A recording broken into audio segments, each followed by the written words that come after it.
அவங்க வீட்டுல பெரிய முருகனுடைய படம் ஆண்டி கோலத்துல பெரிய முருகன் படம்.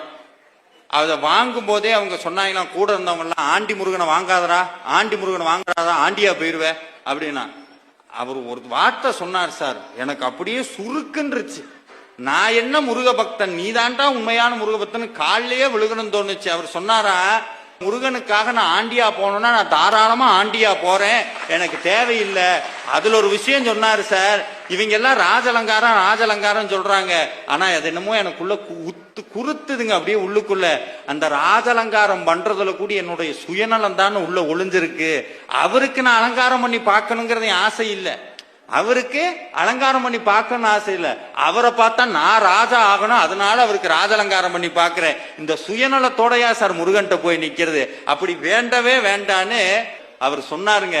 எப்ப இந்த ஆண்டி முருகன் எங்க வீட்டுக்குள்ள வந்தாரோ சார், நான் வாங்கிட்டு வரும்போது வாடகை வீடு இப்ப சொந்த வீட்டுல உட்கார வச்சு அந்த சொந்த வீட்டுக்கு எனக்கு உட்கார வச்சிருக்கிறார். இன்னொன்னு சொல்ற